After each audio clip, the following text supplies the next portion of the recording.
Hey, Gabriel, John Scott from Spectrum News.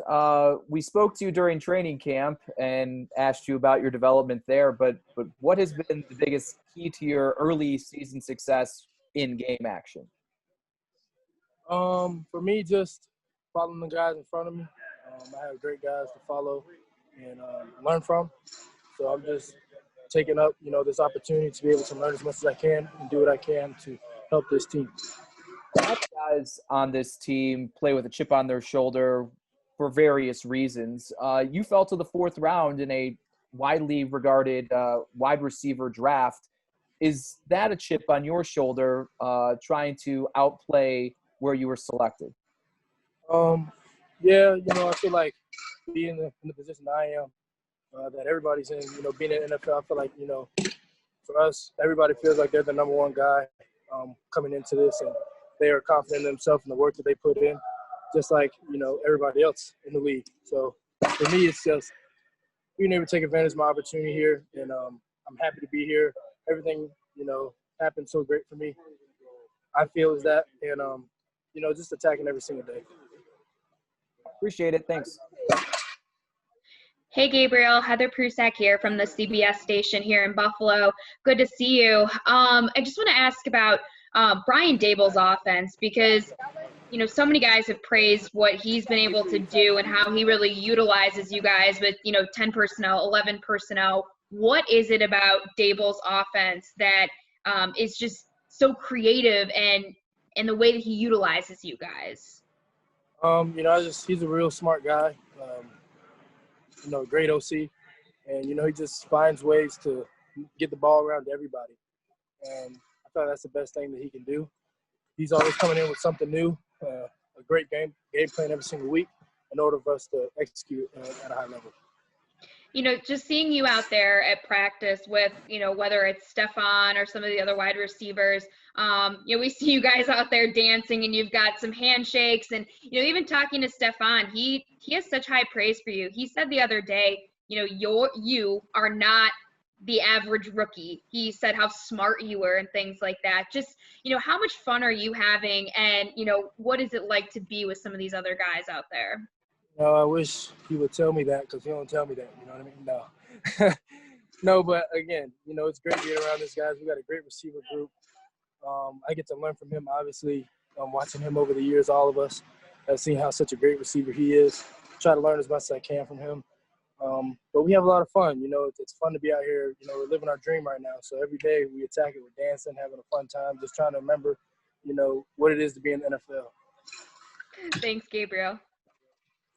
Hey, Gabe, Sal Majorana over in Rochester. Hey, look, when you get drafted by this team and you looked at the depth chart of what was here, what were your expectations, especially with all the issues you guys were going to have with no practice? What were the expectations when you got here in late July for yourself? For me, I just knew to learn the playbook the best as I can. I knew this was going to be a great opportunity for me to learn from the guys above me. Had a lot of great role models in front of me right now. And, just to find my role, accept it, and attack it every single day to the best of my ability. What are you thinking on opening day when you're out there and they're going to you? I think the first play of the season went to you. I mean, right away, they trusted you. How did that make you feel, and why do you think you earned that trust so quickly? It felt good. You put in the work every single day to prove that you belong here, and I feel like I did that to the best of my ability. So I feel like I earned their trust pretty early in training camp, but there's a lot of games left. There's a lot of time left, and just got to keep moving every single day. Can't get complacent. And one more, if I could. At what point in college did you know that, A, you were going to be drafted, and B, you knew you were going to be a contributor in the NFL? Because some guys, it takes a while. When did you know that those two things were definitely going to happen? Oh, well, when my mom did an interview, I wrote her a note for Mother's Day, and I told her, I was 9 years old, I told P.S. your Mother's Day gifts are going to be way better when I'm in the NFL. So I knew since I was little that this was my dream, and I knew that I was going to be able to achieve everything I wanted to achieve. And, we're still not there. Just got to keep going. But I found that out at a young age. I was blessed to have the mindset that I had coming from where I came from. Well, then if I could follow, then what prompted that? Like, why the hell are you 9 years old thinking that already? Oh no, I was watching. I was at Hooters watching Larry Fitzgerald score a touchdown against the Steelers in the Super Bowl, and he made me, want to play the game. He made me look like that was a lot of fun, and I said I want to do that one day. I want to be just like him. So that's what that was the first thing that came to my mind when it came to playing in the NFL. Was the game better or was Hooters better?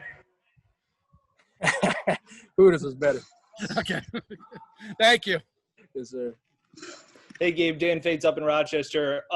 There's been so much praise. Like Heather said, Stefan called you maybe you're wiser than a rookie, maybe the smartest rookie he's ever been around. Do you feel like a rookie?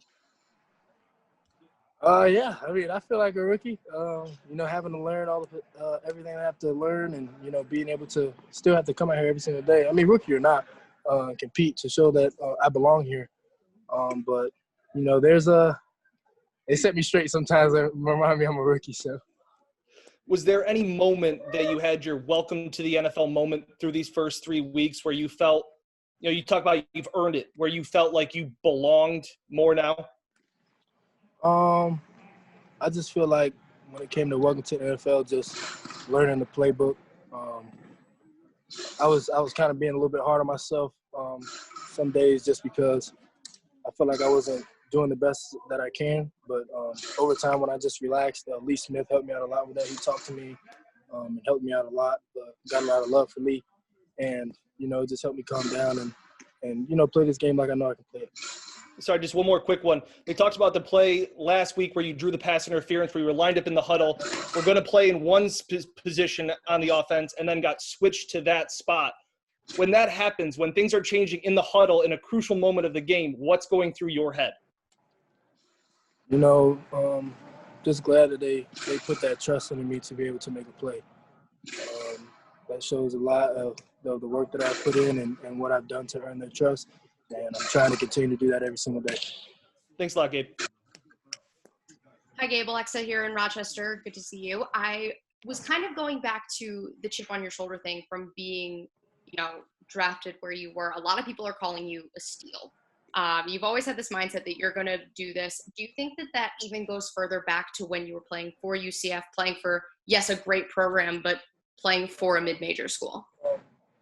When it comes to the whole chip on shoulder being a steal, I've always had a chip on my shoulder. So I was never the fastest, never the best.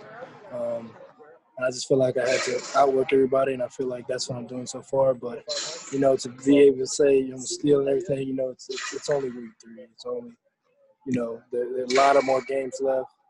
Trying to just make sure I do what I can do every single day to be able to, keep their trust in me and be able to contribute to this team. And one more. So you talk about, being able to contribute and getting that in and doing what you can do. Do you think that all of that is helped by the fact that you guys did have that off-season workout in Florida where you could kind of establish that connection with Josh and the other offensive rookies? Oh, yeah, of course. I feel like it helped me a lot because it helped me get on the field with the guys I'm going to be playing with, running through things we're going to be doing in the season, and just getting comfortable with everything, timing and all sorts of things, getting our relationship better. That helped a lot.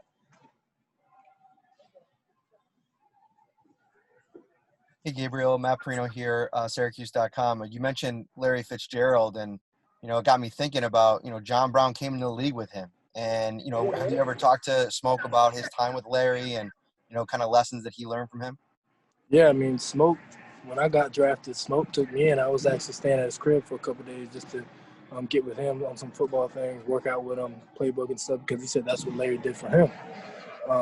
So, it's big things like that, learning, and just how, Larry was just a competitor every single day. And, just knowing that, I try to come out here and compete to my best of my ability, as I've already, thought of that before. But, just trying to take any and everything I can learn from the guys I have in front of me. And have you talked to Brandon Marshall at all since you reported for camp, and kind of checked in with him about? I saw that video that you did with him, and just how things have been going. Yeah, I got to check in with him. It's been real busy, for both of us. I know he has a lot of stuff going on. I obviously have a lot of stuff going on, but I definitely got to hit him up. I'd like to hit him up and talk to him a little bit. That's my guy, so got to get in touch. Thanks, Gabriel. Appreciate it. Hey, Gabriel. Through week 1, from week 1 to week 3, has the game slowed down for you already at all? And if so, how has it? Yeah, I'm just getting a little bit more comfortable week after week. Just learning to calm down and learning to just, back up to all the things that, are habits for me that I've been practicing ever since I got drafted. And slowly learning that, just knowing that as long as I stay focused and stay calm, that, it'll slow down. When you found out that you would take a little bit more of the workload in last week's game after John Brown went out and they moved you around the field from the beginning to the end of the game, I mean, did you approach that with a calm mindset? I guess what was your approach knowing that your workload would go up in that game because one of the wide receivers went down? Yeah, I feel like we all prepare for that every single week when it comes to getting the plays down and everything from the beginning of the week to the end, and looking at everything. I feel like all of us do that just to make sure if anything happens, worst comes to worst, we can fill in that spot and get the job done. Awesome. Thanks, Gabriel.